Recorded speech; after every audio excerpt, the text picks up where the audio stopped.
Come on, Ruby.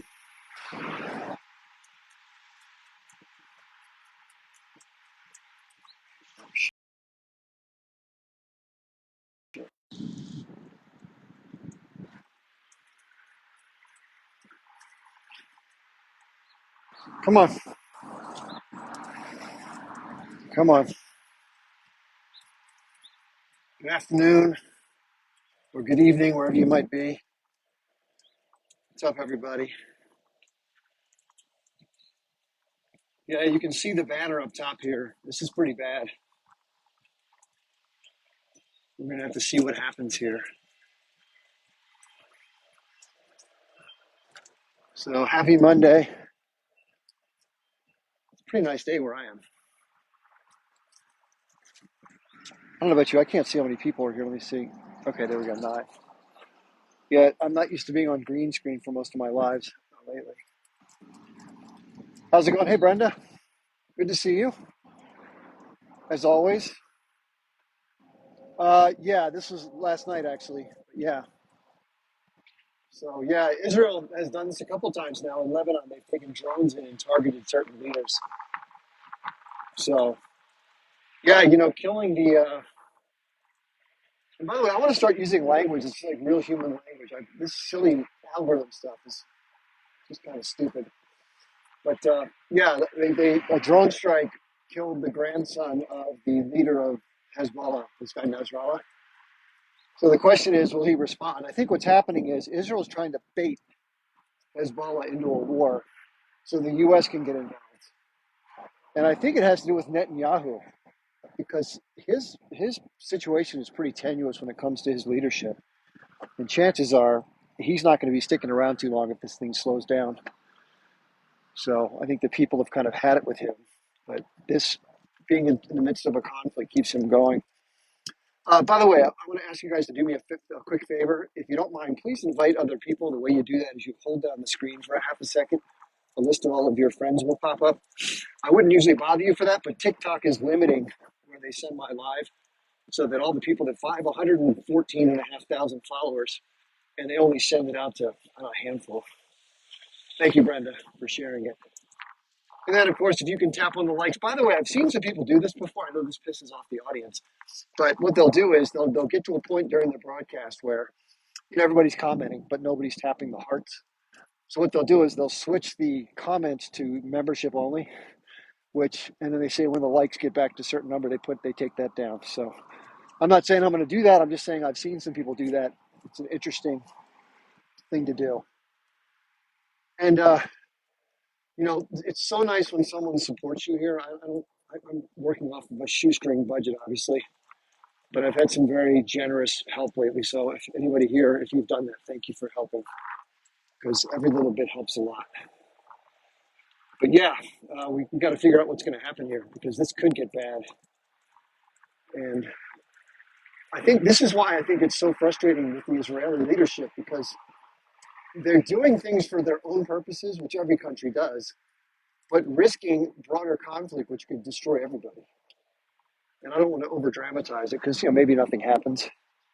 But this is the sort of cavalier behavior where you just kind of, oh well, we're going to send a drone and just kill somebody's family member.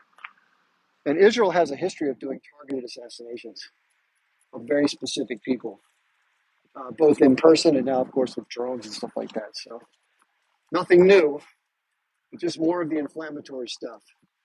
And by the way, I'm going to show you the first page of this article. I couldn't get it all in one screenshot, but once we get some people here, I'm going to pull it up. The way that the language used by the Israeli press to describe the people on the other side of the border, whether it be people from Gaza or whether it's people from Lebanon, I'm so sick of the way they talk, man. Just the way they use language. It's such a one-sided view of the world. I don't know if you've ever seen that lady Daniela that comes into these lives sometimes, but it's such a, how do I put it this way? Our country got attacked in 9/11, but I didn't only look at it from the standpoint of the US. You try to think of it in its totality. Some of these people, man, all they do is see everything's about themselves. Like, oh, I have to live under constant rocket attack. Well, yeah, somebody's living under 500-pound bombs right now. Every single day, there's people dying. And that doesn't even Doesn't even cross her radar. Oh, some people just lose their humanity. And, this is going to be a strong thing to say, but I'm just telling you because it's the true experience that I've had. I'm not saying it to be cruel or dramatic, but the way in which some people speak, like this lady that I told you about, who happens to be Israeli, and she's, just a very angry, mean-spirited, cruel-sounding person. She reminds me when I watched that movie Schindler's List. They had these really mean German women SS guards that were just horrible to Jewish people. That's the same sort of tenor I get out of her, and that's a strong thing to say, but that's just what it seems like. That's the impression that she leaves me with. She's just got so much vitriol and anger and bitterness and cruelty and indifference to others. And I don't know, maybe if I had somebody who was attacked the way that I was, if I was attacked like Israel was, maybe I'd see it differently. But I don't like to see anybody act that way. They act so repugnant too. And she actually, when she came on my live, she calls me and other people brainwashed. I mean, I try my best not to be under anybody else's spell. I'm not perfect like anybody else, but it seems like these people are the ones that are brainwashed. They're the ones that are indoctrinated to believe all these fairy tales about how moral they are and how righteous their cause is, and how they're this victim that's constantly under threat by these horrible Arab neighbors. And meanwhile, their military and their government is oppressing these people to a point where what are they supposed to do? They can't just sit back and take it indefinitely. And that's the part that gets me frustrated, is that they're just unwilling to open their eyes to that. And some of them even know about it. They just don't care. I think that's actually worse. But remember that a lot of people in Israel are conditioned. And in some cases, it's actually not their fault, because they just don't, they can't break free from the program. And a lot of people who have broken free explain how hard it is. Not just hard to kind of figure it out, but then it's hard to kind of reconcile that with your social scene and where you fit in with your family and your society. It takes a lot of gumption to speak out against the narrative that 99% of your family and friends agree with. It probably costs you a lot of friends and family, which is pretty tumultuous and traumatic, right? So somebody's asking, what does this mean? Well, these attacks have happened before. A senior H group leader was taken out in Beirut about 3 or 4 weeks ago. And other bombs have been dropped by the Israelis all over southern Lebanon. Hundreds of Hezbollah militants have been killed. Lots of property damage. It's possible that they'll respond, although I think that Nasrallah is very smart. He reminds me a lot of Vladimir Putin and how he's very measured and very calm.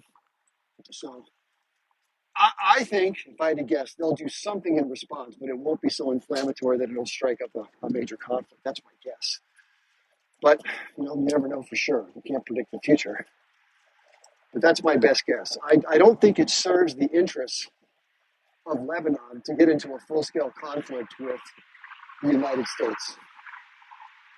Their economy's already in shambles. They're in a lot of turmoil, and it would just be devastating for that conflict. They have a history of going into Lebanon too, so they would just full-scale invade. So I don't know. If it wasn't for the U.S. being there, I'd see it differently. But the fact that the United States is there to provide cover, money, backup, the Israelis will be able to hold out for a while. Now, Scott Ritter has said, you know who Scott Ritter is? He's a former UN weapons inspector who talks a lot about this stuff. He's way more knowledgeable than I am. In fact, I get a lot of my information from Scott and others. But he said that if Israel decided to engage in a war with Hezbollah, that they would get their ass kicked. That the missiles alone that Hezbollah has are way more accurate, way more in number, and way faster and harder to take down. So those crude rockets that are fired periodically out of Gaza into Israel are basically like large bottle rockets. They literally are. They're like bottle rockets about the size of a water pipe. And they're damaging, by the way, but they're nowhere near an explosion of a missile or some sort of guided weapon system. So it's apples and oranges completely. So just one sec. I wanted to make an announcement, by the way. I have a couple announcements to make. So thank you for being here, by the way, everybody. Happy Monday to you. For those of you who don't know me, by the way, if you don't know who the hell I am, can you please type the number 1 in chat? Because I don't want to waste people's time telling people who I am. And if you're not new, I'll just continue on with the conversation. But I want to welcome any new people. Hello, Louise. Nice to see you. Hey, Tommy. Welcome. Great to have you here. Hey, TJ. Thanks for being here. Appreciate it. I got the dog too, so if you hear me yell at the dog, that's what's going on. I'm worried to by cars here.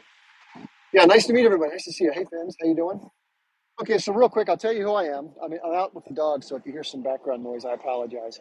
My name is Chip Barnes. I'm a U.S. citizen, former Army officer. I served in the first Gulf War back in 1990. I know that makes me officially old. I also learned about the Israel-Palestine conflict just before I went into the military. I was a senior in college, and one of my classmates just out of the blue happened to give a presentation for her senior thesis about the first Intifada. And I was clueless. Let's face it. I think a lot of Americans about a lot of things are clueless, myself included. So I learned about something. I was like, wow, this is so different than what I thought. I didn't know anything about an occupation. I didn't know what the Six-Day War was. That was the year I was born, by the way. And I didn't know there was even a Gaza Strip. I had no clue. And the more I learned about it, I was like scratching my head, like, wait a second. This is a whole nother side of the story that I never got. And so ever since that, it kind of piqued my interest. And I've been someone who's spent a lot of time reading books about it because I felt bad for the Palestinian people. I was like, this is horrible, what they're going through. And that was the little bit I could get back then. When I was younger, I know this sounds crazy to younger people, but we didn't have the internet. We didn't even have fax machines. We had books, libraries, and microfilm. That was it. You know what microfilm is? It's like negatives with the books, the newspapers and stuff. So that's all we could do. So I read some books, but it was sparse. But when the internet came around, you could really learn and learn from a lot of real cool people. So I'm fascinated by it, and I feel badly for Palestinians. So I've spoken up about it when I can. I'm like a super advocate. I'm not an expert, but I probably know more than the average American. So that's been my shtick here. I've been on TikTok for about 4.5 months. Had my account taken down 4 times for just talking about this, being honest. Other people have had far worse, but there's a lot of censorship on TikTok if you don't know. It's unfortunate. Anyway, so I talk about these kind of issues. I talk about Ukraine. I talk about all sorts of other worldly stuff. I'm sort of geopolitics focused. Now, I do have people up as guests. So if you want to come up as a guest, please do. The way that I operate here on TikTok, I try to do the following, and no one's perfect. But what I try to do is to be patient, to be polite, to be fair, to listen to people. Let them come up and say what they want to say, even if I totally disagree with them. The only thing I don't like is personal attacks and people being rude and interrupting each other. So I think people like the format. I try my best to be objective and learn from others because why wouldn't you? And as I like to say, people are probably sick of hearing it, but my identity is not tied to my beliefs or my take on a particular issue. So if I'm wrong, I'm wrong. So there's a lot of details I don't know. There's lots of people that know the dates and times and places of every little detail. I don't know all that stuff, but I know enough to kind of get a feel for it. So that's what I try to share. I have a lot of conversations with people who vehemently disagree with me, and I understand that. And some people think I am brainwashed. Maybe I am. Who the hell knows? But a lot of people get angry about this issue, obviously, especially people who are pro-Israel. I always like to say I empathize with their point of view, and I empathize for the situations they find themselves in, especially for the family members who were harmed and or kidnapped, taken as hostage on the 7th. Why wouldn't you? Those are people's lives that have been deeply affected.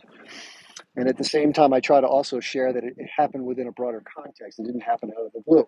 Now, one point I want to share with the audience that you can share with others, and this is cool because I went to Google. This is where Google comes in very helpful. So we know that there's been a blockade of Gaza, if you don't know. Israel's been blockading Gaza from the air, land, and sea since 2005 when they withdrew their settlements. What does that mean? That means that Israel decides what does go in and out. It controls the lives of Palestinians that are fenced in. They bombed all their infrastructure so they can't have an airport. They don't have any, desalination equipment, no water processing stuff. They've been disabled basically by the Israelis, and the Israelis control everything. Now they do smuggle some stuff in periodically, which is obviously through the Egyptian side, but that's it. And they have corruption too, like any country. Sorry, someone's yelling here. They have corruption like any country, and a lot of times I hear, sorry, there's somebody yelling in the background.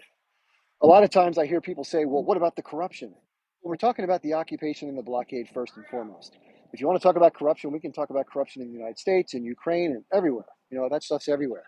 And yeah, it's regrettable that the leadership siphons off money for them and not for the people. Same thing with the military. But it is what it is. That happens all over the place. Anyway, just more diversionary tactics. So getting back to the point about Google. So if you go to Google, you hear the argument, hey, everything was fine on 10.6, These crazy people came in and attacked our country. They unalived people that were civilians. They unalived babies. They burned people. They did assaults and all this other stuff. Let me let the dog off the leash here just one sec. So here's what you can Google. This is why I'm saying this to you. If you Google the following phrase, is a blockade an act of war? Is a blockade an act of war? And what you'll find is the definition is absolutely is. So there was a state of war in Gaza by the Israelis against the people of Gaza on October 6th. The Israelis don't see it that way. They think it was just, well, we just have security, right? Security.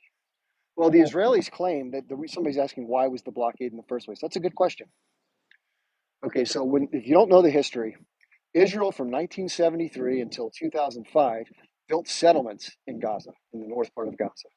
Now, obviously, with the more militant nature of the people in Gaza, the members that were more, wanting to fight back, it was difficult to maintain security. There was a lot more friction that took place. They eventually made the decision because of all the headaches, all the problems, to withdraw the settlements. They had about 15,000, I think, no, maybe 50,000 Israelis that lived there. They didn't want to leave. So the Israeli military had to go in and forcibly extract their citizens, the settlers, these more rabid settlers. They're there today in the West Bank. These people are crazy. They think that the world belongs to them and everybody, who gives a shit who dies along the way as long as they get what they want.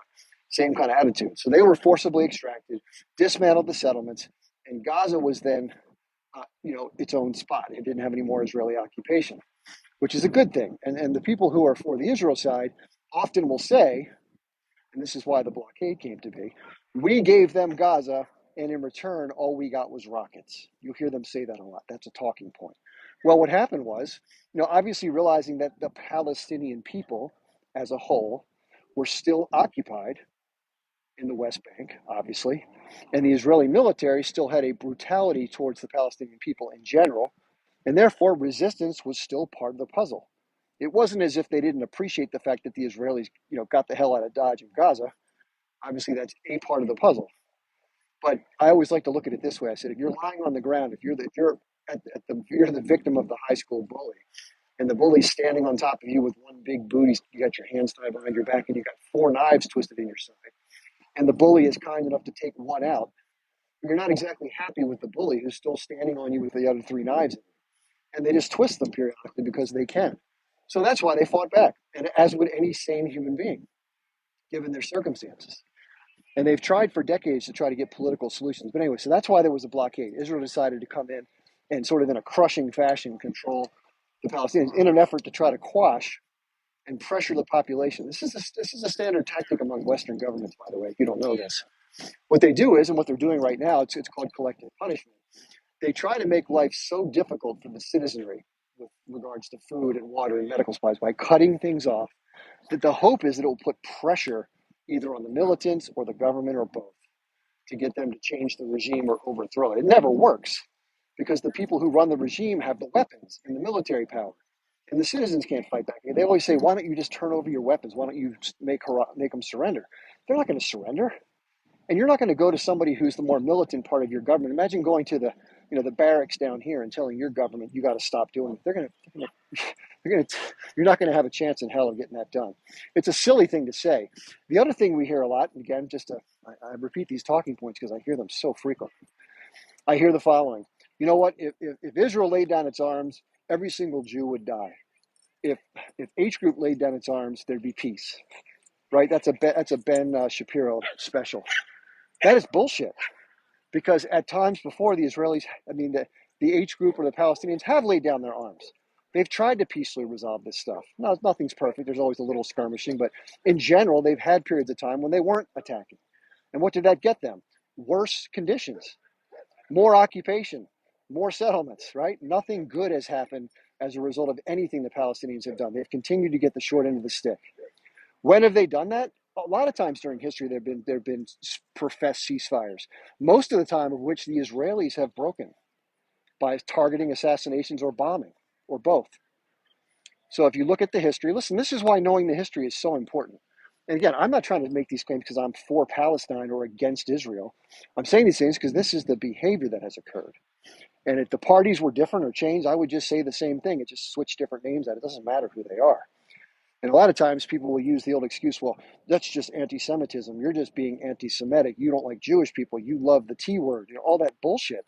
No, none of that stuff. It doesn't really matter. That's a cop out that's used by Zionists to make this claim that everyone's against them. Listen, if people behave normally to each other, no one has a problem. It's like, whatever, live your life, dude. If somebody's shitting on you 24/7, they're going to take issue with it, as they should. Why wouldn't you take issue with somebody who's shitting on you 24/7, making your life miserable, right?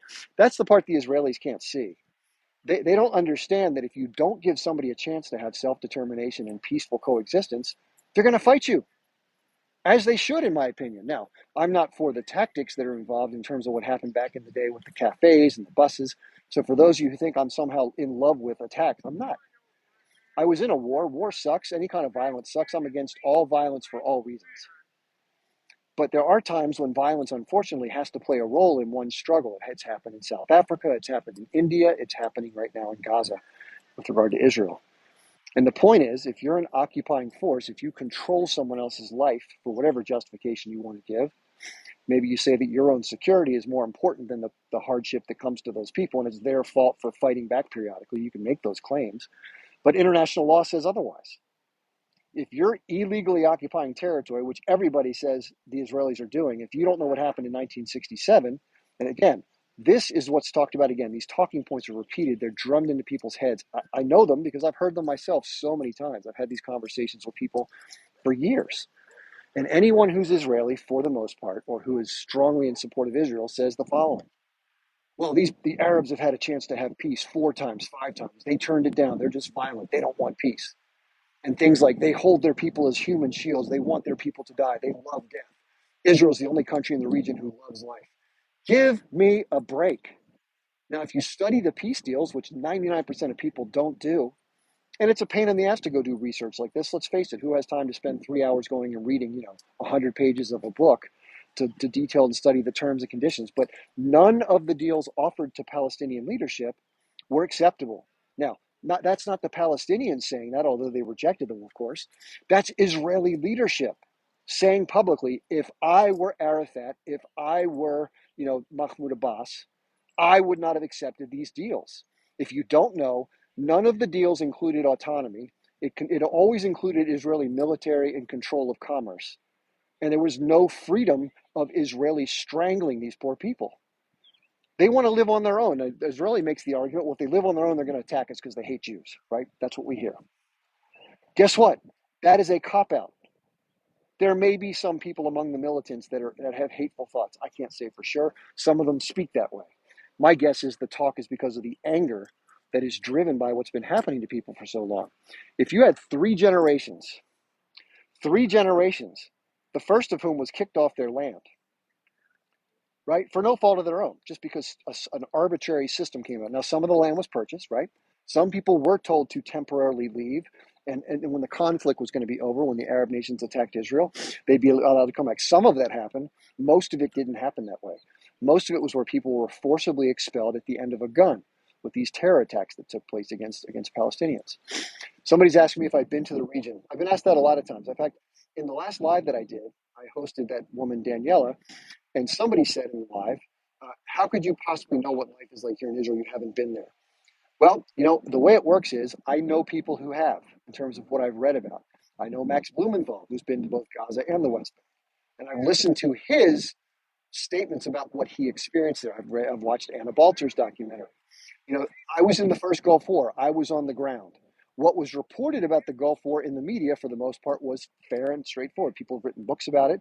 You don't have to be in the army to understand how the military works. You don't have to be on the ground in Saudi Arabia and Iraq to know what happened in the first Gulf War. And you don't have to be in Israel to understand what happens in Israeli politics, Israeli life, vis-a-vis Palestinians, and what life's like in the occupied territories in Gaza. I've seen enough, read enough, and talked to enough people to have a better understanding of it. Now, do I know every little detail of what it smells like on the third Sunday at this particular tree? No, I don't know that shit. It doesn't matter. It's inconsequential. But the point is, I don't think my opinion would change. Listen, I'd be sympathetic towards people if I met them. When you meet somebody face to face and you see them enduring, let's say, rocket attacks, they have to go to a shelter periodically, it's living under stress, you're going to empathize with that person. You're like, damn, this sucks for you. But at the same time, They have to, I think this is the problem. People don't acknowledge what the other person goes through, probably on both sides. Fair enough, fair enough.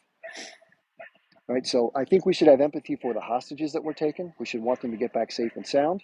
I do. And I'm sorry for those that have been unalived in the process of the Israeli onslaught with the bombing and stuff. That's horrible. And they wouldn't be there in the first place if it wasn't for the attacks on the 7th. I acknowledge all that.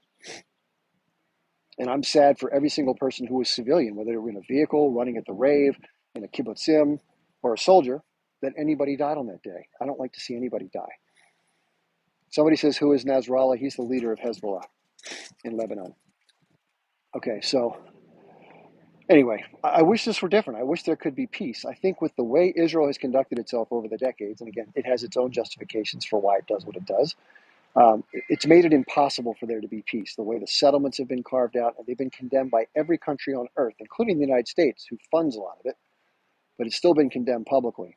The rest of the world says to Israel, you need to pull back to the 1967 borders. You illegally took that territory. You claim you, quote, won the war. And yeah, you may have won the military engagement, but Israel started that conflict. For those who don't know, what happened was there was a perception on the part of the Israeli commanders and government that they were under inevitable threat of attack by the Egyptians and the Syrians. They thought they were going to be attacked.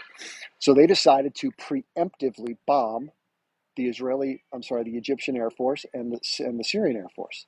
And then they moved into the territory towards the Jordan River. They did overcome the defense that was trying to be put up, and they did technically win the battle, right? I acknowledge that. But just because you win a battle militarily doesn't give you the right to the land if you moved in first and took it under the auspices of some threat. Now, the U.S. has a record of this. What happened in Iraq in 2003?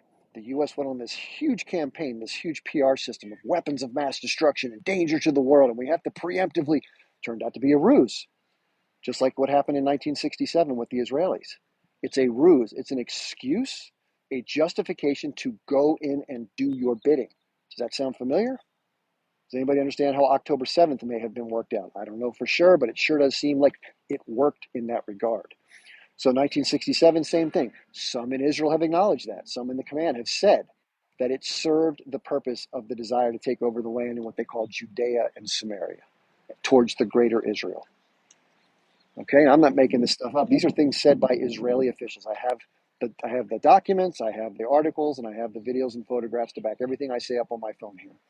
So if anybody wants to bring us, I'll email you, send you, I'll put it up on Telegram, whatever you want me to do, I'm happy to send it to you. Okay, so let's talk about what's going on in this article real quick. So you have Nasrallah's grandson. This happened in the last 24 hours. Israeli took a drone into Lebanon, like they tend to do, and they fired a missile, and they killed 3 people, among which was the grandson of the leader of Hezbollah. Now, in the article, it goes on to say that the Israeli military eliminated 3 terrorists, 3 Hezbollah terrorists. This is the language that the Israelis use. Anybody who dares resist or fight back against them is automatically a terrorist. In fact, any children in the West Bank who throw a rock, or any children who even know somebody who did something they think is wrong, is a terrorist. Or, in fact, anybody growing up, a child, 2 years old, could become a terrorist. This is the attitude that many Israeli hold. They look at the entire Palestinian population, some do, as just horrible people that are violent or potentially violent, and therefore a threat that can be dealt with in any manner they choose. And therefore they take people into what is called administrative detention. If you're pro-Israel and you don't know what that is, look it up. That's when there's no legitimate reason to have somebody in custody, yet they take them anyway, under whatever guise they want to put forth. They might take somebody guilty of a very minor offense, like let's say, and I know a stone or a larger rock can hurt somebody. Don't get me wrong. If somebody throws a huge ass rock, like a softball-sized rock, or orange, that can hurt somebody. But if somebody grabs a stone the size of a quarter or a nickel or dime and they toss it towards a soldier, or they toss it in an armored vehicle, and they take the person and they break their hand, and they take them to a prison, they give them a military trial, which is the only country on earth that does that. They use the military to try kids as young as 13, 14 years old. They get stuck in Israeli jail for 90 days, 180 days, and it can be renewed indefinitely under what they call administrative detention. Now, I look at those people, as many do, as hostages because they haven't really done anything significantly wrong, and yet they're taken and put in a hole somewhere indefinitely. And I think it's fair. Again, I'm not trying to condone what happened on the 7th, but the concept is fair that if you take 7,000 of our people this way, under these circumstances, which are dubious at best, we have the right to try to do something to change that dynamic, to get some of them back. So the mission, as I understand it, which is called the Al Aqsa Flood on the 10/7, and I'm just telling you what I've heard the people say who run that group. That's all. I don't have any allegiance to them. I don't have any support of them. I've been told I do. I don't have anything to do with them. I certainly don't get paid by them. For Christ's sakes, I wish I got some money, but not from them, of course. But somebody says, "Good, don't throw stones." Well, Eric, it's easy for someone from the outside looking in to tell the people from the Palestinian territory that are occupied, frustrated with no hope in sight, what they should or shouldn't do to resist occupation. In my country, Eric, I don't know if you're from the U.S. If you are from our country, back in 1775, there were American, people that were living in the colonies that were under British occupation, and they didn't want to take that shit anymore for whatever reasons they were up against. The situation's a little different, but not entirely different in terms of the theme or the feel of how life is under occupation. So they took up arms against their occupiers. They took up arms and they unalived civilians. They would break into farmhouses that had been stolen from them by the occupiers, and they would unalive the whole family, including the military-age man who was in the house and anybody else that was there. Now, the British would call that, guess what? Wait for it, Eric, wait for it, terrorism. And when the American, musket men would fight the British in unconventional fashion by hiding behind trees and hitting, convoys going by, or do those civilian attacks, they'd call them terrorists because they didn't fight fair. But it's impossible if you're occupied and someone else has the power over you. You don't have the weapons, you don't have the staff, you don't have the support, you don't have the money. You use the tools you have and you resist as you can. And by the way, under international law, Eric, if you don't know, but if you're occupied or blockaded, you have the right to resist via any means available to you. Now, I'm not for what happened on the 7th to civilians at all, so don't confuse the subject. I'm not justifying anything. I'm just saying that under those circumstances, it is permissible to do things that are, sometimes atrocious. And what is the purpose or point of doing something like that? Well, the purpose of an attack is to change the dynamic, to want to attack the enemy. And I think in some cases, a lot of people who died that day were not innocent civilians. We hear that a lot. Oh, they killed 1,200 civilians, 1,200 civilians. No, it wasn't 1,200 civilians. About a third of the people that died that day were soldiers. Many of the others who were in civilian clothing served in the IDF or currently served in the IDF as reserve soldiers. So you can make an argument there that they had a connection to the military, although I can see why you could argue that point. And then the rest of the civilians that were involved, they were members of the family in the kibbutzim that had weapons, that were firing to defend themselves, which is understandable. I would too if I had weapons. But they're not necessarily innocent people that were standing in the corner and just got unalived. Now, there were some people that did. I acknowledge all of that to the extent that I've seen it. And I've told people, I've done everything I can to try to dig and get information on this, Eric. If people have said that I don't deny anything that happened that day. But there are things that day that have come out over time that were publicly refuted. Many instances, including in the New York Times recently, if you didn't know, one of their staff members, a female, got fired. It turns out she used to work for Mossad.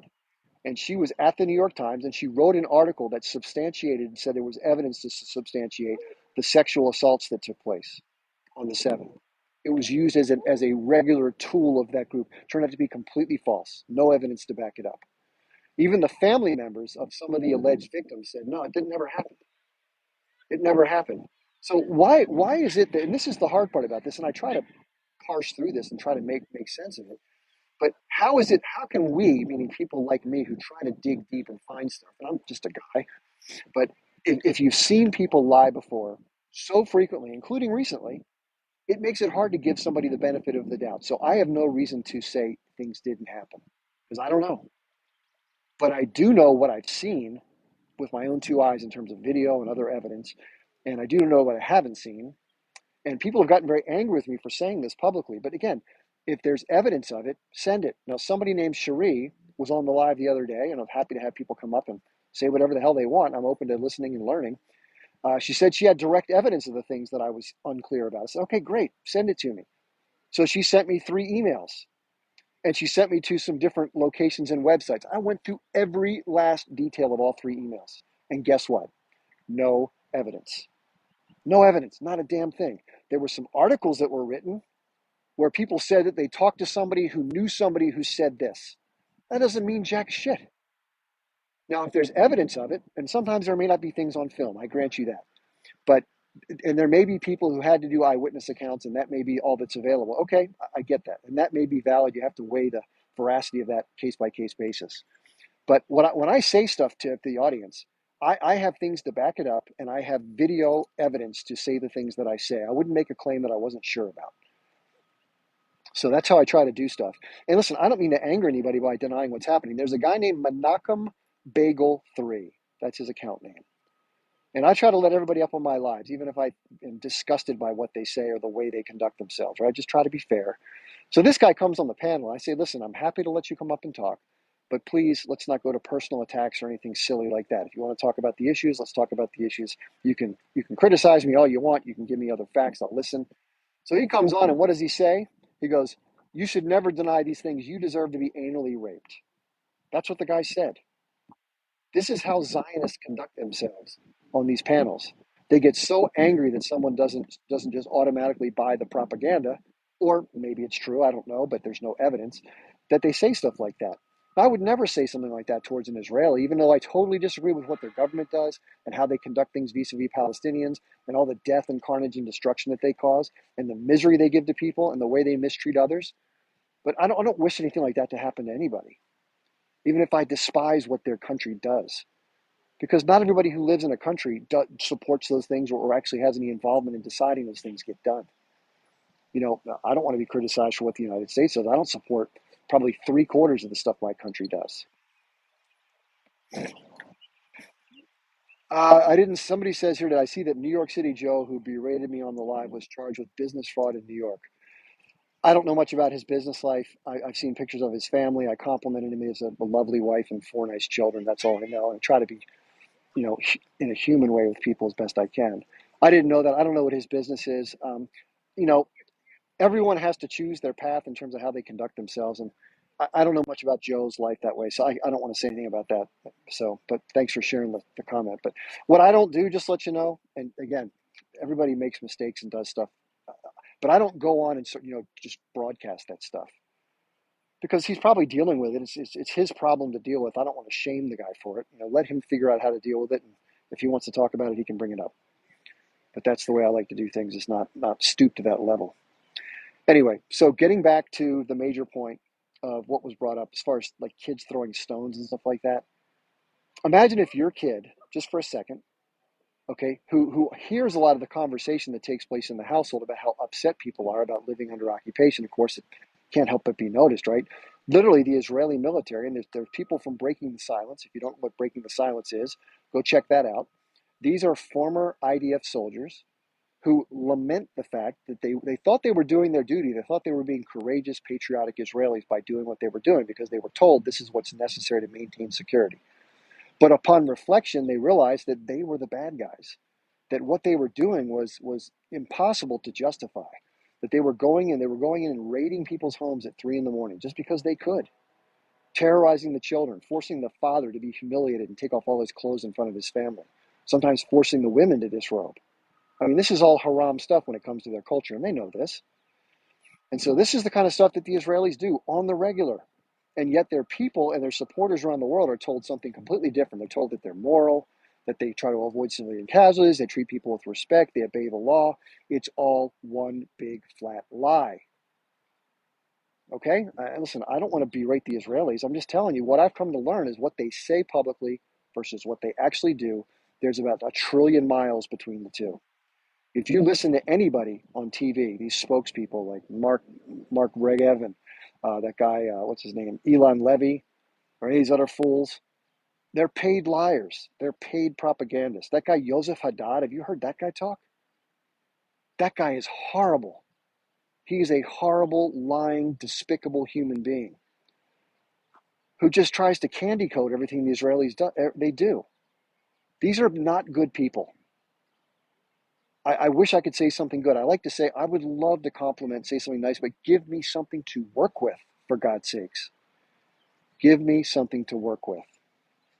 and I'll happily do. I'm going to switch off the background real quick if I can. Let me see if I got to go to enhancements, effects. Here we go. Let me get that off of there. There we go. Back to the real world here. So again, for those of you who don't know, there's a great documentary. I talk about it all the time. If you think I'm just talking shit here, you think I'm just lying my ass off, I'm just another propagandized, brainwashed, anti-Israel, anti-Jewish person just spouting hateful. Okay, don't listen to a word I say. Go to YouTube right now and type in Anna Baltzer, who's a young Jewish American woman who went to visit the occupied territories because she was told by her friends, similar to what I'm saying, that these things go on. She couldn't believe a word of it. She's like, you guys are brainwashed. You know what you're talking about. You guys have no idea that doesn't happen. We're the good people. Okay, she went there. When she went and visited, she was like, oh my God. Oh my God. Seeing it happen to people up front and close is a different experience than reading about it or seeing video of it. And she spent just under 6 months with a family in Ramallah, and what she learned just shocked her. And so because she was so emotionally impacted by it, she came back and made a documentary and has spoken about it publicly quite a bit, like many do who break free from the indoctrination of this. Just like in my country, I've been indoctrinated with American exceptionalism, etc., and break out of that. Well, a lot of Israelis or a lot of people who support Israel finally figure out that Zionism is not what they proclaim it is. It has a lot of ugly underbelly that comes with it. I guess that's the best way to say it. So if you type in Anna Baltzer, Baltzer, life in occupied Palestine, you have to type it in that way. Anna Baltzer, life in occupied Palestine. Don't take my word for anything. Do your own research. See what you think of this person, if they're credible. Why would she want to lie? Why would she want to lie? Why would a young Jewish American who went over to check what life is like, think, try to hear this panel here. There we go. Hello, how you doing? How you doing, Mr. Barnes? Okay, what's happening? Hey, listen, I just had come on when you were speaking about the targeted attack and Nasrallah's grandson being Yeah. unalived. Do you think that's something that Israel did? In your opinion, do you think it's something that they did purposely? Well, was it an accident that the grandson was unalived? What do you No think? way. No way. No, it's obviously purposeful. So the Israelis have been trying to bait Hezbollah into this war for quite some time.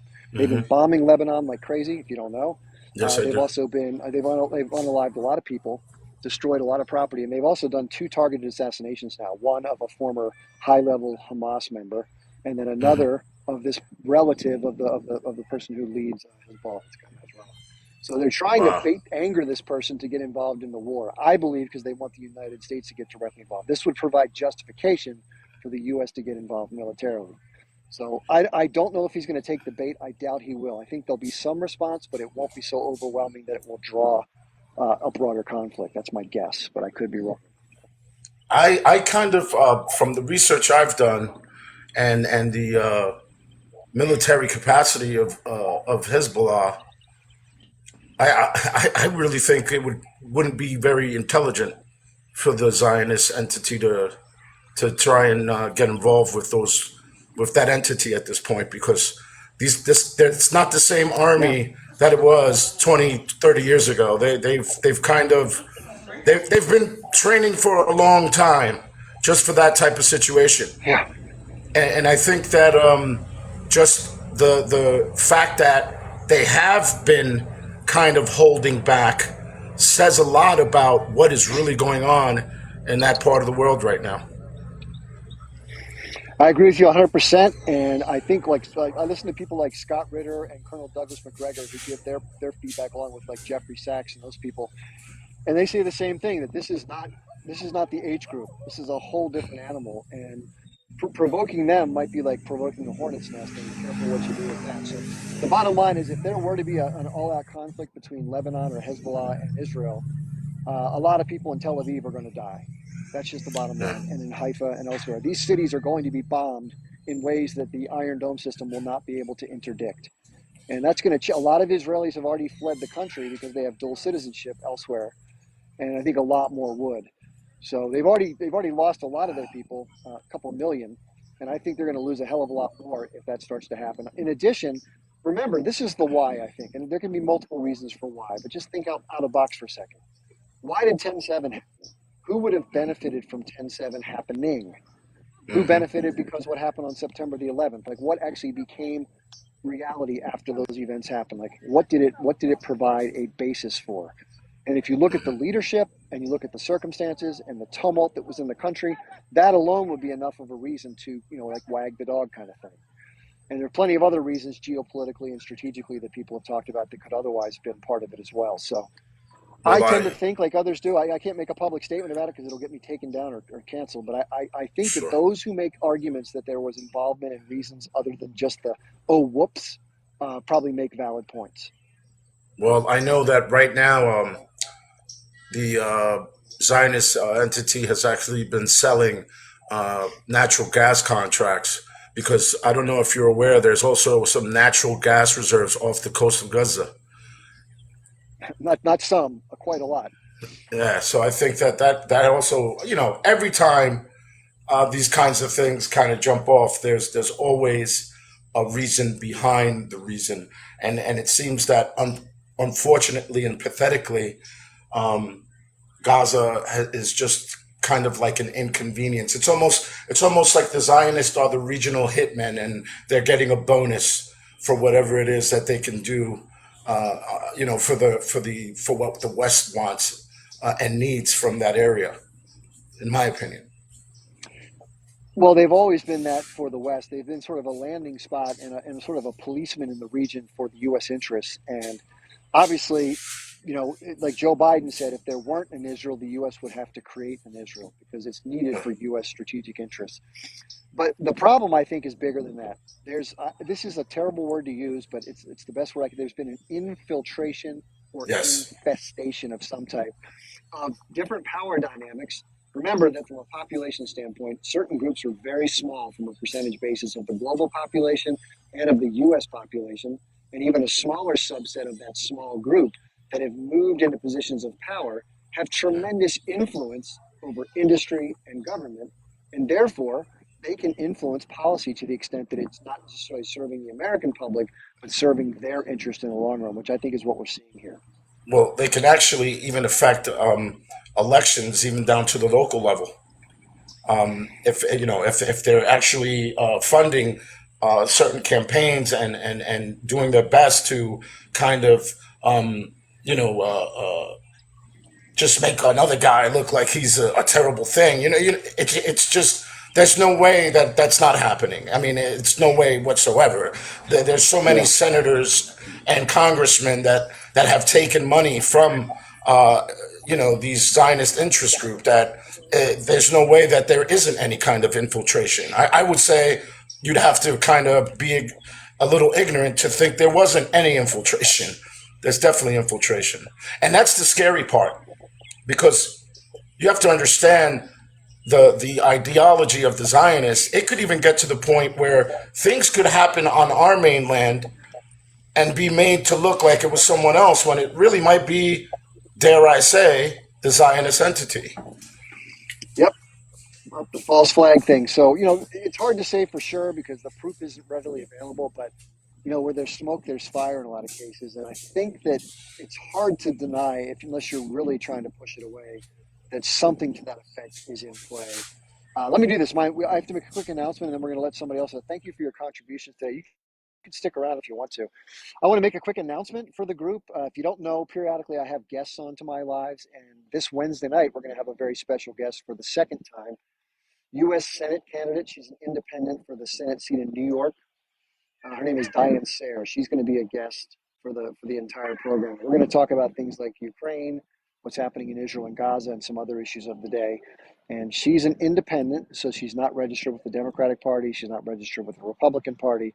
She has no desire to stick around and deal with these silly sort of games that are being played where people are sort of forced to do the bidding of the national security state and of the wealthy. She's a peace candidate. She's for fair, treatment of the working class. She's just a decent human being, and I think that she's a good person. She'd be great to have. And I think we have to do what we can to at least get good people in. It doesn't hurt to get good people in. It's probably not going to fix the whole damn problem, but we have to start with something. And so I'm going to have Diane on. If you haven't seen her before, you can look her up on YouTube. She's a very sensible, sort of calm, sensibly spoken human being, someone who I have a lot of admiration for. And then next Saturday, my normal schedule, by the way, just for those of you who don't know, my schedule has changed. I'm doing every Wednesday night from 7 p.m. to 9 p.m. Eastern, and then every Saturday from 12 p.m. Eastern until 3 p.m. That's my new schedule.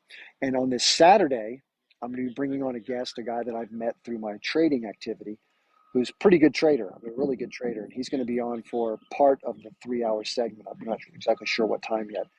But if you're interested in learning about, how people can trade either stocks or what are called futures, which is what I trade, you can come learn about that a little bit and just have an interesting conversation. Plus, this person is somebody who I think has a broader grasp of sort of where the tide is turning in this country and what we're likely headed into, and we're going to talk about some of that as well. So his name is Velas. He also has a TikTok account here. You can look him up if you want to see what he's like.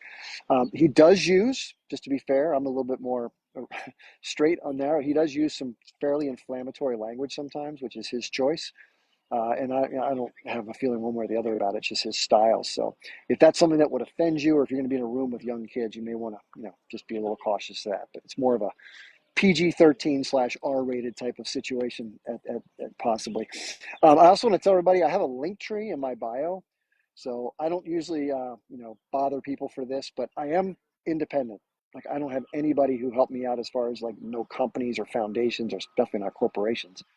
So I do depend on my followers and my listeners, so to speak, to help out. So if you're somebody who has the means to do so and you want to help out, I have a $5 a month Patreon, real simple. There's individual ways you can make donations. So if you go into my bio, if there's a clickable link, it says Linktree Chip Barnes. If you click that, a bunch of stuff comes up, my other social media, and as well as some other groups I sit on Telegram, and then, of course, the stuff I just talked about. So if you can, please do. I'd really appreciate it. Enough said about that. By the way, real quick, if you join on TikTok, which is great to do, but just want to make sure TikTok takes 70%, 70, not 7, 70% of any money that you give through the platform to content creators. Most people are pretty aghast about that, myself included. So that's why I suggest if you're going to do anything, you use the links. Now, all of these are recorded, just so you know, and they're put up on my YouTube and my Rumble channels. Rumble's just another version of YouTube, different owner. Usually within a couple hours of the completion of the lives. Sometimes it takes longer. In the near future, though, that's all going to be changing. So I'm going to be doing a different format for private subscribers. So I'm going to be changing my model. I'm going to be doing one of my lives private each week with the group. It'll be like a Zoom call. So we can all get on together, just talk about whatever, like a community, which is going to be cool. Also, I'm going to do one video per week. That's going to be sort of longer form, something geopolitical or pertinent issues. And that's going to come out to the private members. And I'll be providing more information about this to the group. It'll be in my link tree. And then I'm going to be doing podcasts. They're only going to be available to my private members for 2 weeks, and then they'll go on the internet.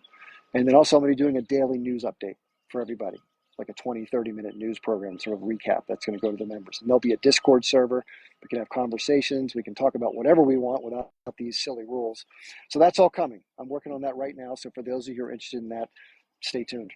Anyway, let's get back to our guests. I think Brenda was next, and then we'll go to Truth and Justice and Hello Sweetness. Thanks for waiting, Brenda. Hey, Chip, thanks for having me back. Hey, sure. So I'm relatively new to TikTok, and I'm relatively new to sort of going on lives. But since I started going on your lives, I started going on some other lives. I have a 3-year-old, and I just feel like in the future, I need to be able I'm accountable to my child, so I need to be able to tell her that I did everything possible because so on one of the lives that I was on, I shared the story, and this is in reference to the woman that was on earlier in the chat talking about how if you've never been there, how can you really know what's going on? And so I wanted to just share a tidbit that I have been there. So I was there in 2006 it was. I What, studied in an Gaza or the West Bank? I tried to get into Gaza. The border was closed. I was not able to get into Gaza. So I went to Israel and I was in Jerusalem and I went into the West Bank. And then I Okay. did a trip all around. So I went into Palestinian refugee camps in Jordan.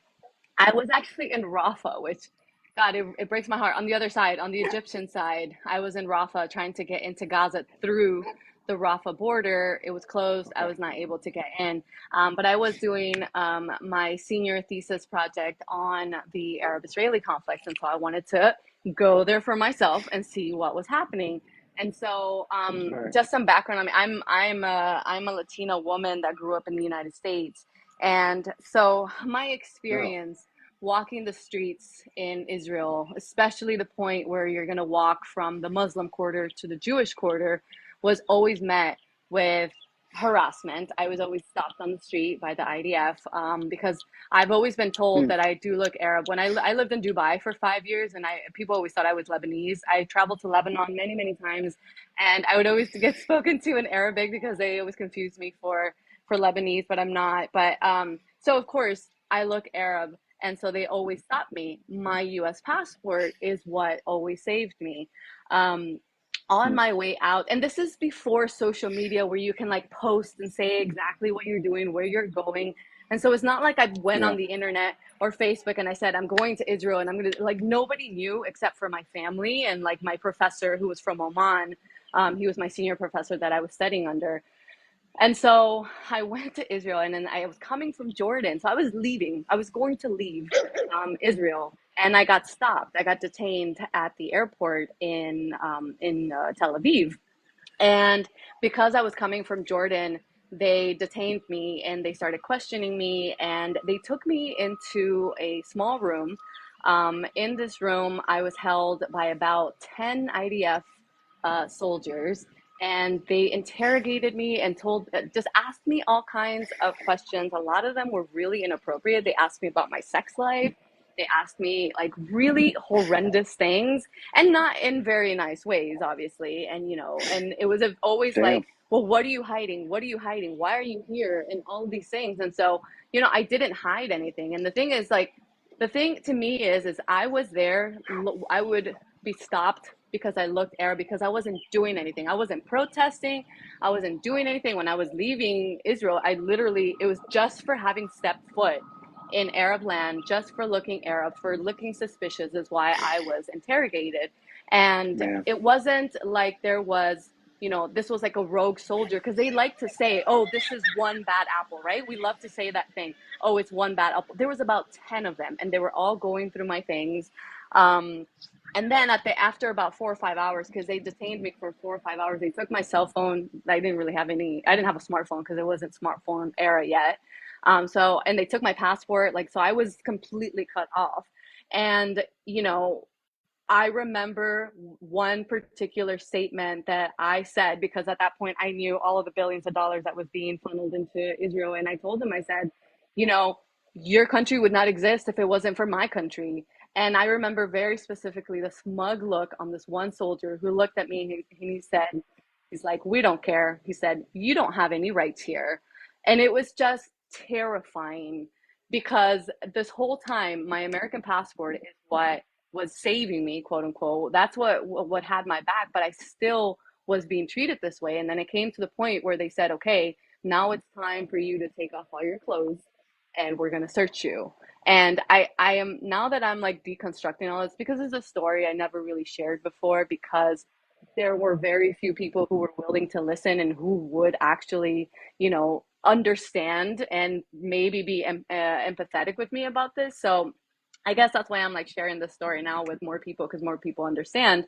But I know that the only reason that they actually got two female soldiers, I'm convinced that it's my American passport that saved me. And so at that point, I said, absolutely not. I was not, I said, I'm not going to take off my clothes. And then they said, well, if you don't do it, we're going to throw you in jail. We're not even going to notify the American embassy. You're just going to sit there. And so I was 21 years old. I was terrified. I wasn't showing it, but I was terrified. And so I did it. And it was one of the most humiliating and terrifying experiences of my life. They escorted me. After that, they finally let me go, and they escorted me all the way to the airplane. And it wasn't until the airplane took off the seatbelt sign came off, that I went into a bathroom, and I cried the entire flight. I was going to Oman to catch another flight to London and then back to the U.S. Um, and it was a story that radicalized me, because I then went back to the US and I wrote my paper, my thesis, and my thesis was called "The Day as a Palestinian." And to me, that was one of the most marking experiences of my entire life, one of the most traumatizing things that ever happened to me. And it was one day, it was a few hours, and now, and I've been speaking up for Palestine ever since. And, like, obviously now I'm just every day I'm trying to do as much as I can, because there's not much else that I can do besides this, but I'm just trying to spread this word, because then I talk about this experience, this person that was in your comments saying, oh, well, you should go over there. It's like, yes, but the thing is, it depends on what you look like when you're there. Because I have a good friend of mine. I'm a teacher, so I worked at American schools all over the world, and so I have friends that are American teachers that have worked all over the world. And I have a good friend of mine who worked at the American International School in Tel Aviv, and he is a white dude, beautiful blue blonde hair from New York, and he had a very different experience than I did. And the thing is, if that's not evidence in itself of what your experience is, then I don't know what is. And so to me, I want to share that story, because when I came back, people said, "Weren't you terrified of being in the Middle East by yourself?" Because I did travel all around. I went to Egypt, because then I tried to get into Rafah, and also went to Palestinian refugee camps in Jordan. And I shared the story that the only time that I was terrified was anytime I encountered an IDF soldier. Okay, cool. And then those moments that I was detained, those moments that I was detained by the IDF, because in no other instance did I fear for my life, because I was treated with the utmost respect and kindness by every Palestinian and every Arab person that I met. And so I want to share these stories, because I feel like these stories are important to Well, share, Brenda, because the yeah, narrative is that's insane. amazing. Can I just say one? Somebody made a comment in the chat that I wanted to just counteract. Somebody said, there never was there is no Palestine, never will be. This is PK0828. So PK, listen, that gets said a lot. Let me just say this, okay? You're entitled to view it how you want, but the international community, as well as the world, going back 1,000 years ago, looking at a map, called the region Palestine, going back to the Roman era. Now, if you look at maps, you can Google this. Look at map 1947, map of Palestine. Just go type that in. You'll see a map. It says Palestine. There's no Israel. There's no Judea, no Samaria. It just says Palestine. Okay, that's how everyone looked at it. You can call it whatever the hell you want. Now, Golda Meir, you probably know her name. She was one of the former prime ministers, the only female prime minister of Israel. Go to YouTube, please, and type in Golda Meir, M-E-I-R. I'm a Palestinian. There's an interview she did with a British broadcaster back in 1973, shortly before she died. And she says that the broadcaster's saying, "So you're telling me you weren't Palestinian?" She goes, "No, no, no, no, no. The East Bank and the West Bank was Palestine. I carried a Palestinian passport from 1921 to 1948. I'm a Palestinian." That's what she says. So you're saying there was no such thing as Palestine. She's saying and asserting that as a human being living in that territory before the founding of the state of Israel, which she later became the prime minister, and she lived in a stolen property, by the way, that she was Palestinian. So chew on those two facts and then come on back in and let's talk. Okay? Sorry about that, Brenda. My story. But I do want to Okay. thank everybody who's for your kind messages. It was a traumatic story for me, but again, as I said this in the live where I shared this before, is that a day as a Palestinian is nothing compared to a lifetime as a Palestinian. And nothing happened to me. I mean, nothing physical. I wasn't like actually beaten. I wasn't anything. I mean, it was emotionally and psychologically traumatic, but I'm fine. And it's been one of the reasons why I'm just so passionate about sharing and just fighting for the liberation of Palestine. And I appreciate you having me here, Chip. Brenda, sure thing. Thanks for being here. I appreciate that. I'm sorry to hear about what happened to you. That sounds less than pleasant. And by the way, let's be fair. It's not a certainty that happens to every single person. Obviously, Brenda said she has a different skin tone, and it made her, and she looked like she might be somebody who they might treat that way. So who knows? I don't know if, but again, it happens enough that it's indicative of a practice that's obviously not fair and horrible. And you can say, well, it's justified because of the T attacks. Okay, maybe so. But what about all the other stuff that Israel does? What about all the other stuff? What about, is it necessary for the security of Israel that trucks filled with water that smells like raw sewage is sprayed on homes in East Jerusalem that are Palestinian? Is that necessary for security? Probably not. Is it necessary to pour cement into people's water wells so they don't have access to water? Is that necessary for security? Probably not. Is it necessary to shoot people in the knee or the groin who happen to be outside protesting peacefully? Probably not. So that just creates anger among people. And there's thousands of examples like that I could get into. And again, I wish the Israelis would just do what was necessary for their security. That'd be great, because it makes sense. But all the other stuff they do is what causes the anger and the desire to do something about it, right? I mean, you're a human being. Let me throw this ball to this dog. Go ahead. There you go. There you go. So anyway, okay. So I just right now, real quickly, before we get the next guest on, which is going to be Truth and Justice. Oh no, I'm sorry. Truth and Justice. I need everybody to please share the live if you don't mind. It's really simple to do. You just hold down anywhere on the screen for like a half second. All of your mutuals will pop up, and just hit the red invite button, please, because they've been limiting my reach on TikTok, so that normally you'll see somebody like making that little thing for being. They don't show that to like 90% of my followers now. So if you could, thank you, Shelly, for doing that. Appreciate that. And then the other thing is, we're about 51,000 likes because my eyes suck. We need to get up to about 60. So if people.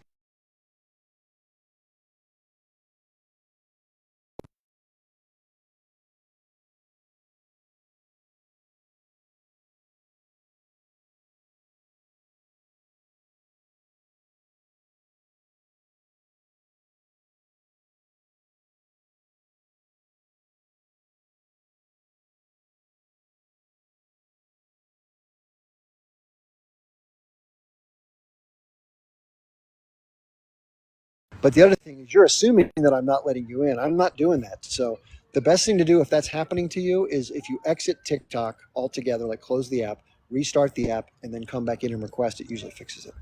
Okay? I never keep anybody from coming in. I let everybody come in unless I know you're somebody who's just an absolute problem maker. Okay. Truth and Justice, what's on your mind?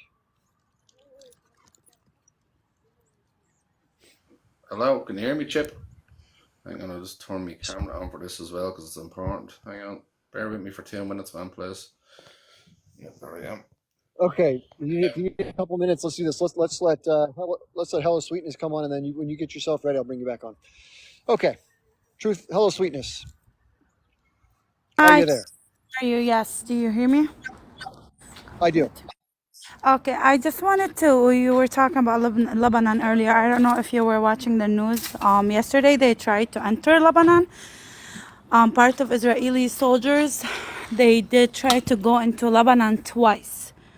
Okay. And this is, yeah, and because I heard a guy say, you or maybe the guy saying that they can't go into a war with Lebanon, but I believe that they are trying very hard to get into a war with Lebanon because Yeah.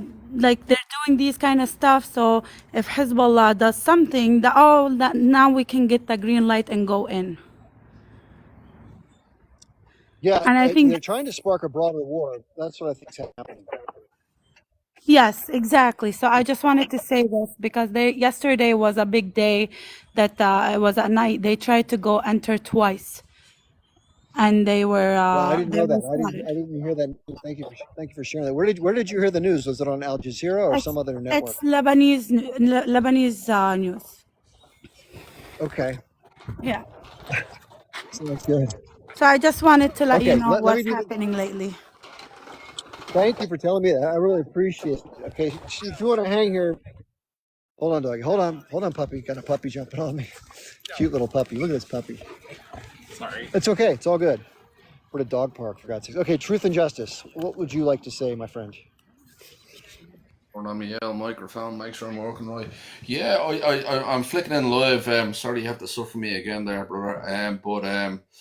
Yeah, there's massive news out in the US today that Kamala Harris is calling for a ceasefire, and that's huge. I mean, that is absolutely massive. About time. It's What do only you? 4 months past due. Yeah, well, 5 months or 50 years, whatever way you want to put it. Yeah, but that is huge. What do you think? Well, like I said, the Biden administration has said things publicly. Anthony Blinken has said things publicly. Biden has said things publicly. She's now said something publicly. That doesn't mean anything. The pressure has to be brought to bear with real tools, such as, hey guys, if you don't stop, you are not going to get money. If you don't stop, we're going to join the effort at the ICJ, those kind of things. We're not going to provide you a veto anymore at the UN.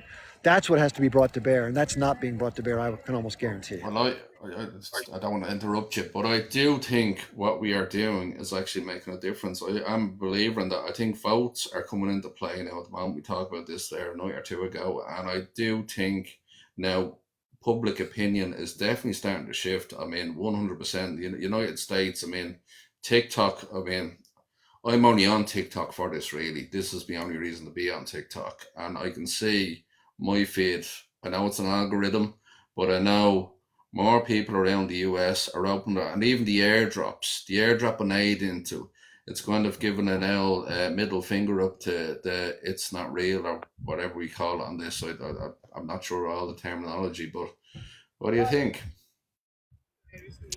Well, I'm happy to hear people make public declarations. That does have some influence. I do believe that the pressure that's being brought to bear, calling people like, Genocide Joe is now his nickname, and a lot of young people especially Well, Butcher Biden, that's they're not another going one to over vote for here, Biden. yeah.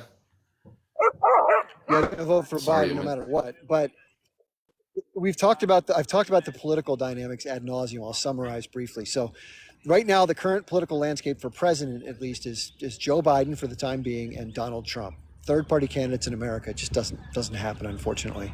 They may take away some votes from one of the primary parties, but you're kind of damned if you do and damned if you don't. If you don't vote for Biden, that means that there'll be less voters to counteract Trump. A lot of people don't like Trump. Trump is more of a Zionist. He moved the consul. He moved the place where we have our diplomat to Jerusalem from Tel Aviv. So you can't think that Trump is any less of a Zionist. So no Yeah, matter who gets into power at the presidential level, it doesn't feel these spots are going to change. I don't really care. Well, I do care about American domestic politics because it does affect the rest of the world. My sole concern, if that's my page, is all Palestine. That is my concern. That's my platform. It is pro-Palestinian platform. It's not really about American domestic politics. But I do think what we're doing is definitely making a difference with what is going on. I can see the tectonic plate shifting, for want of a better word, to a pro-Palestinian stance. I think politicians in America and around the world, in the UK as well, Richie Sunak, I think, is panicking a little bit there now. With George Galloway, have you seen him on TikTok? Very good. He is a very good narrator. Should look him up. He's in the UK, they're worried too. I think public opinion worldwide is waking up to see what's going on is not right. Not pro-Palestinian, pro-humanity. What is going on is not right, and I think the efforts of yourself and others, is paying off.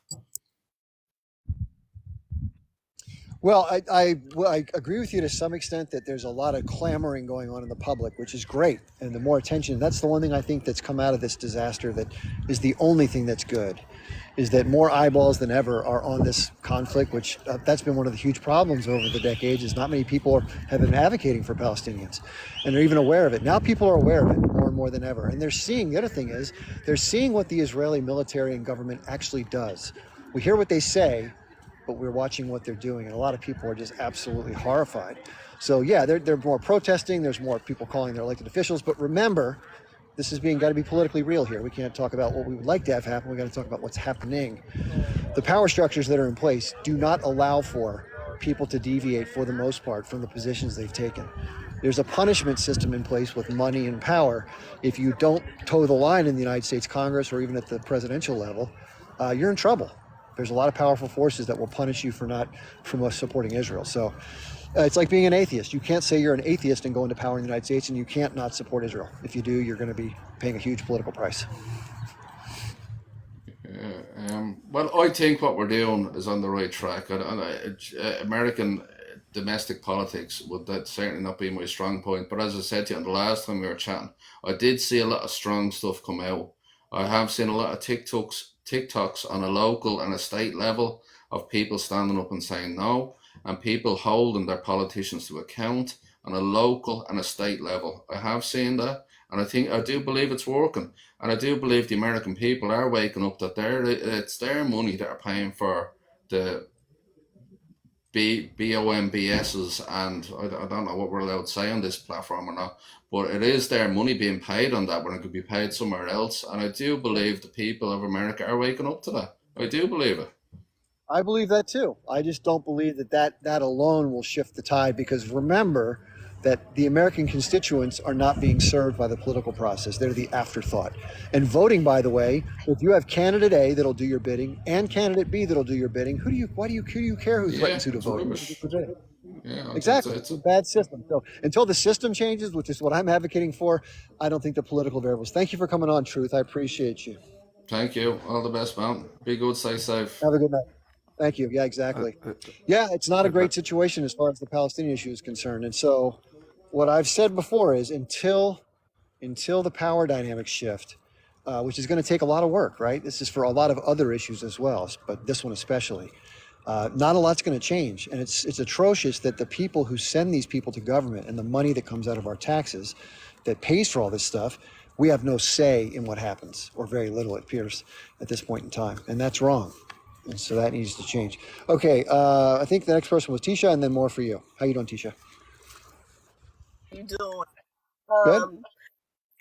That's great. You know what? I also deal with candidates that do not take any political PAC money, and there are several that don't. And Maryland David Throne is one that's running for Senate. I think he's a good candidate.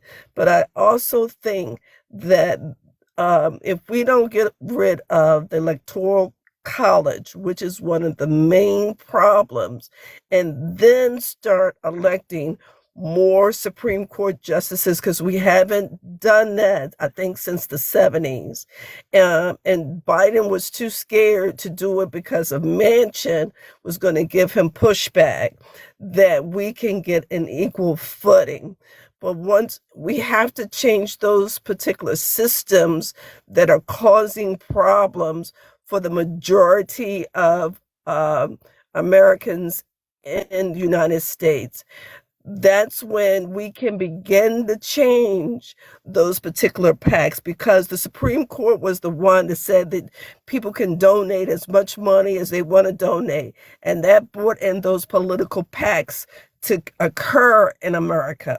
Once they're able to put some more judges on the Supreme Court, take away that electoral count and let the majority rule, if you look at the statistics, there are more Democrats that register for the Democratic Party than there are Republicans. Republicans will not be able to cheat. They will not be able to cheat.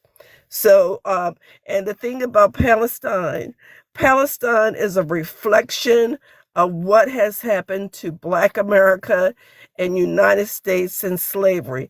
Same exact thing, just different continent. But from my understanding, the Palestinians are in the Bible, so I don't understand how Israel, who just started in 1945, can knock on the door and say, "Hello, this is our property." I Yeah, I can't agree with you. Yeah, I get agree with you with. there. I mean, in that regard, any American Indian descendant could come to anybody's home in America and say, "Hey, guess Absolutely. what? I live in your house." So those who support Israel from the United States who use that argument would probably not be willing to leave their home if somebody came to them and used the same one. Exactly. But I think that once we change those two particular systems in America, I think America would be better off is to take the Electoral College away, because they need to take that away. And they need to elect more Supreme Court justices, because 9 people should not determine the fate of close to 200 million people. I just don't see it. I don't see it. All right, Tisha, thanks for sharing your point of view. I appreciate Okay. that. Have a good rest of your night. Okay. Thank you You very too. much. Thanks for being here. Yeah, let's talk about that for a second. Let's talk about that for a second. Those are great points that Tisha rose. Those are good. Those are excellent points. For those who don't know, the Electoral College is the second step in the process with regard to U.S. elections. So the people go out and vote in the general election for president, and then each state has a certain number of what they call electors. And it's the electors, once the people vote, that those electors are supposed to cast their vote for the candidate that had the majority in that particular state. So they don't have to, but they usually do as a course of practice. So what happened with January 6th was, part of the accusation against Donald Trump was that he was trying to get an alternative group of electors to change their casting of their vote from one or more states. So that's one of the reasons why he's being charged with whatever they're charging him with. I don't know every detail, but I'll learn more about it as time goes by. But I agree. I think the Electoral College is bad. I think the popular vote should do it, because what happens is, just if you don't know, we don't have a national election. We have 50 separate state elections. So let's say someone like Hillary Clinton, who won by more than 3 million votes on the total number of votes, but she lost based on the Electoral College. Why is that? Because if she wins the state of California and she has an extra, let's say 10 million votes, she only has to have one extra vote to win the whole state. She doesn't get credit for those extra votes. And that's part of the problem. So I guess it's not actually the majority of the public, it's the majority of the states that you win based on the elections, which is, it may have played a role at some point, but it's not good now, I don't think. And as far as the money in politics, I think that's the biggest problem, is the money in politics. It's legalized bribery. I don't believe stacking the Supreme Court with more justices will change it, because it's firmly entrenched with corporate leadership and corporate rule. I think it's here to stay, unfortunately. The only thing that's going to change that is if the system is completely changed, we call it an overthrow or transition of government, or whatever we're going to call it. I don't think that's going to happen either. Okay, Hello Sweetness. Did I already talk to you, Hello Sweetness? Oh, sorry, is it more you? Who's? I think it's more you that's next. Yeah, more you. Hello. Can you hear me? Yes. So thank you for having me. So I Uh-huh. just wanted to discuss a few items. So the first one is the ICJ ruling regarding the case that has been brought by South Africa. Okay. So basically, it was the hearing of South Africa was on January the 26th, Uh-huh. and Israel was given 1 month to actually provide a report that showcases that they are respecting everything that was all the recommendations, which aligns with February the 26th. That report has already been provided to the ICJ, but it has been confidential, so no one was able to get to that report. The good part of it is that the ICJ actually has forwarded that report to South Africa for South Africa to review it, and they were South Africa was given 2 weeks time to actually do the review of the report that Israel has provided, make their annotations on it, and get back to the ICJ with their feedback regarding what Israel will be saying.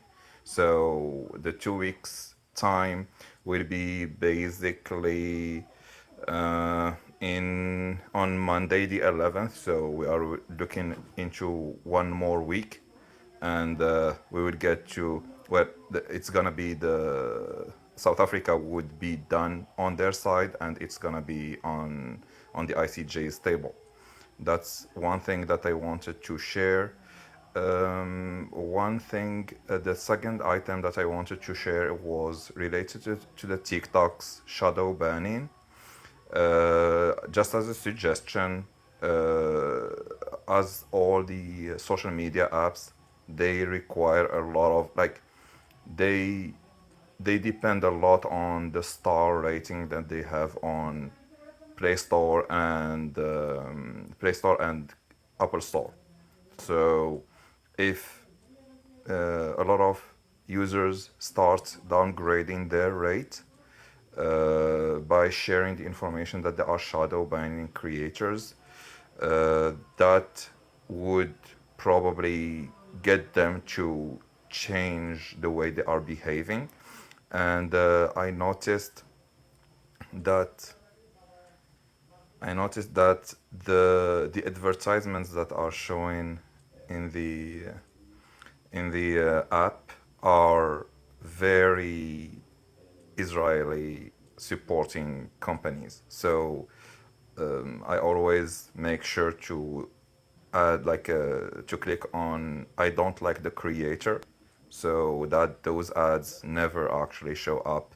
And I think that TikTok, since it's not owned by by the US, it's a Chinese company.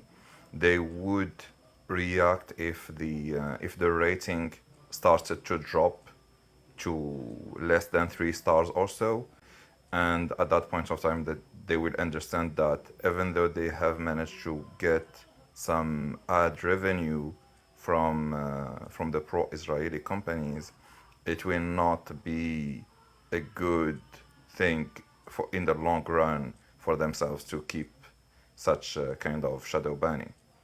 Okay, thanks for sharing those two ideas. I appreciate that. Thanks for the update on the ICJ, and we'll think about what you talked about as far as the TikTok rating. Thanks for being here. Appreciate you very much. Thank you.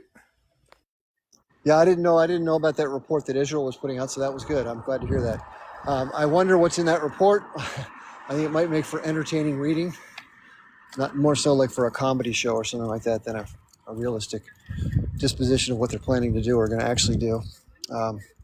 Okay, right now, just to let you know, we're getting close to the end of this because my battery is really low, actually. So, but what I wanted to do is let you all know that, as I said before, Diane Sayre, the independent candidate for the Senate in New York, is going to be on the show on Wednesday at 7 p.m. Eastern. Hey, pup. Come on, dog. And then on Saturday, I'm having a guest, Saturday at 12 noon. I'm having a guest named Velas, who's a trader, Trader, not a traitor. Someone who I've come in contact with because I'm involved in the markets. If you're somebody who's interested in learning about that whole thing and what the journey is of a trader, that's going to cover that probably after the first hour once we do other stuff. So that's what's going on with that. I have a link in bio. This is going to be recorded. It's going to be put up on my YouTube and Rumble channels when I get back tonight, a few minutes here. If you want to check it out, if you missed part of it earlier, we talked about some cool stuff. And so you can check that out. The link in my bio, it says Linktree Chip Barnes. You can check that out. So I just want to thank everybody for being here. I really appreciate you tonight. Thanks for the guests. Thanks for the moderators. And I'll see you next time. Thanks so much.